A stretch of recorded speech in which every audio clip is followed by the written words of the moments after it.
Il était une fois, dans un village africain nommé Kasavan, où les rayons du soleil étaient synonymes de bonheur et de joie pour les villageois. Dans ce village vivait un paysan courageux nommé Fataou, qui avait épousé 2 femmes et envisageait même d'en épouser une 3e. Fataou était un excellent paysan qui possédait des hectares de champs de riz.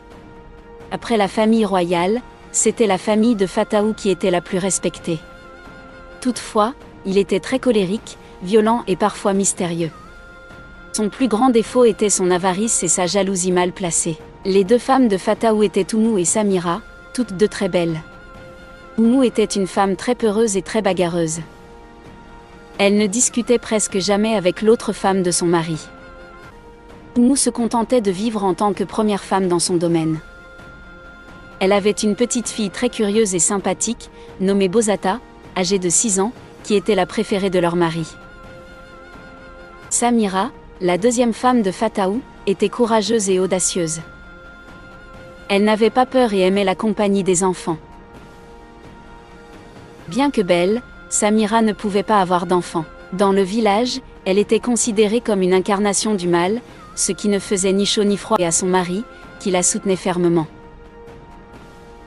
Dans le village, il y avait une rivière mystérieuse qui ne tarissait jamais. Des rumeurs disaient que dans la rivière vivait un esprit de l'eau.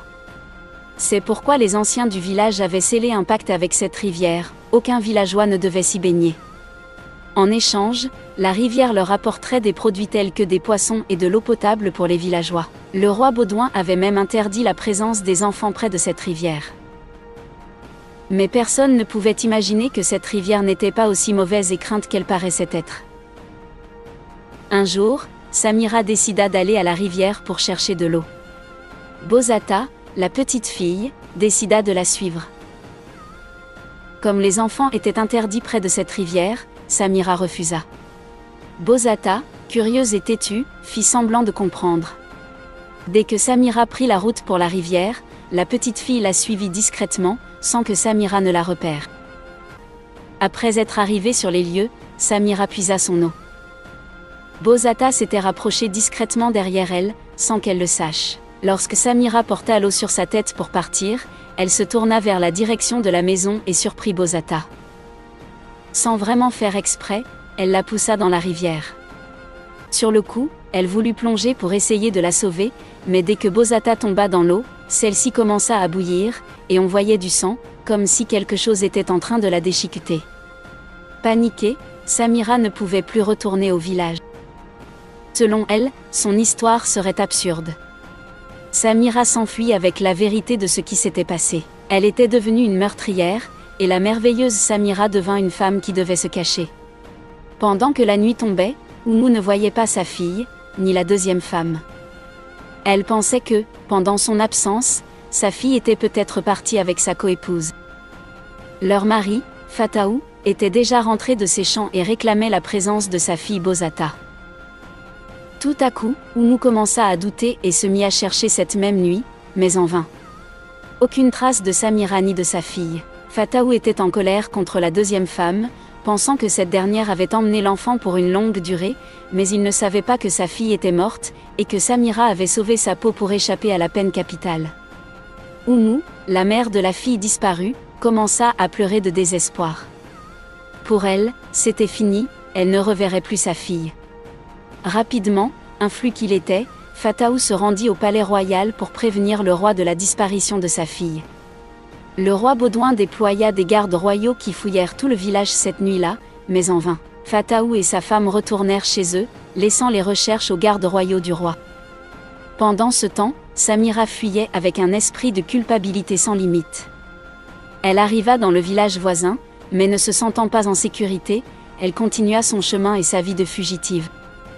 Se demandant s'il y avait des animaux sauvages dans l'eau, Samira se posait 1000 questions. Le lendemain matin, Oumou et son mari Fataou espéraient recevoir de bonnes nouvelles des gardes royaux qui avaient cherché toute la nuit.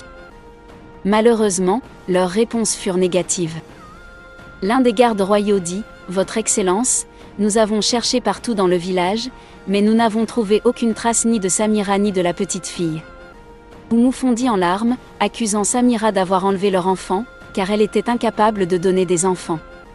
Oumou utilisa la stérilité de la deuxième femme comme accusation. C'est alors que Fataou intervint. Si ce que tu dis était vrai, pourquoi ai-je un très mauvais pressentiment qu'il est arrivé quelque chose de plus grave? Fataou, bien qu'avare, avait une intuition très développée. Sa femme, Oumou, lui demanda alors quel était ce pressentiment. Ne voulant pas inquiéter davantage sa femme, Fataou décida de s'abstenir et revint vers les gardes royaux. Il exigea qu'ils partent pour le village voisin. Fataou et Oumou étaient persuadés que leur enfant était vivant et kidnappé. Tout ce remue-ménage fit la une du village. Des témoins affirmèrent avec certitude avoir vu Bozata en compagnie de Samira, en cavale. Fataou, Oumou et le témoin se rendirent au palais royal en même temps que les gardes royaux qui étaient sur place. Arrivé dans la salle du trône, le témoin déclara « Hier, j'ai vu la petite fille de votre Excellence Monsieur Fataou en compagnie de Samira, se dirigeant vers la rivière. » Bozata la suivait discrètement. Après cette révélation, le témoin fut récompensé comme il se doit. Le roi demanda aux gardes chargés des recherches s'ils avaient fouillé du côté nord du village. La réponse fut non. Le roi les traita alors de bons à rien et les envoya vers la rivière. Mais ce qu'ils trouvèrent là-bas fit très peur. Une fois arrivés sur les lieux, l'eau qui était autrefois incolore était devenue rouge sang. Dans la confusion, ils trouvèrent une des sandales d'une petite fille au bord de la rivière et l'autre flottant sur l'eau, ainsi que la jarre de Samira. Rapidement, les gardes retournèrent au palais royal pour faire leur rapport. Arrivés, ils racontèrent tout au roi Baudouin, à sa femme, à Fataou et à Oumou, qui se précipitèrent vers la rivière. Arrivé, Oumou confirma qu'il s'agissait bien des sandales de sa fille. En voyant l'autre sandale dans la rivière, ils comprirent que leur fille n'était plus de ce monde. Fataou et Oumou commencèrent à pleurer. Ils n'avaient pas encore réalisé la gravité des choses. Le roi Baudouin se prit la tête en disant « Si la petite fille est tombée dans cette rivière, c'est grave pour tout le village. » C'est alors qu'une chose se produisit au centre de la rivière, une chose que personne ne désirait voir. L'esprit de l'eau apparut. Après avoir été témoin de cette situation, rien ne pouvait expliquer la panique et la peur qui envahirent tout ce présent, même Fataou et Oumou oublièrent pendant un court instant leur malheur. De loin, l'esprit de l'eau s'exclama « Humain, je m'appelle Samiatia, et je suis celle qui va détruire ce village pour le non-respect des règles. » Quant à la petite fille, elle a été dévorée et n'est plus de ce monde.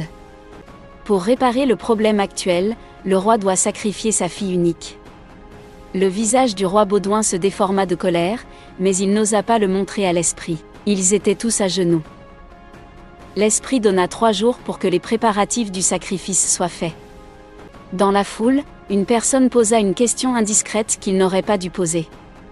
L'esprit de l'eau, Samiatia, donna alors une deuxième alternative pour éviter le sacrifice. Si le village parvenait à attraper la responsable de tout ce remue-ménage, il serait gracié. Après cette déclaration, l'esprit disparut, laissant les personnes horrifiées. Le roi, motivé plus que jamais à retrouver Samira, était déterminé à cause de la vie de sa fille. Personne ne savait où était cachée cette femme. L'esprit avait donné 3 jours pour la rendre, sinon la princesse serait sacrifiée sous peine d'une malédiction. 3 jours après le délai donné par l'esprit de la rivière, le 4e jour, le roi Baudouin n'avait toujours pas retrouvé la femme en cavale et n'était pas disposé à sacrifier sa fille. Samiatia, l'esprit de la rivière, lança alors une série de malédictions dévastatrices sur le village. Samiatia fit une apparition au palais royal.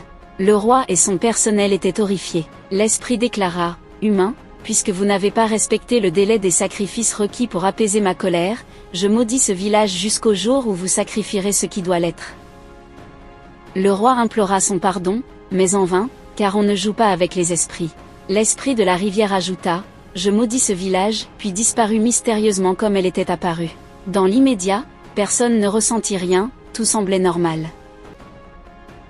Mais le lendemain matin, ce fut une catastrophe. Une vie infernale commença pour les villageois. Toutes les récoltes commencèrent à pourrir, et rien n'était sauvable. Les animaux disparurent mystérieusement, et même certains pourrirent sur place. L'eau de la rivière devint rouge sang, rendant son utilisation impossible.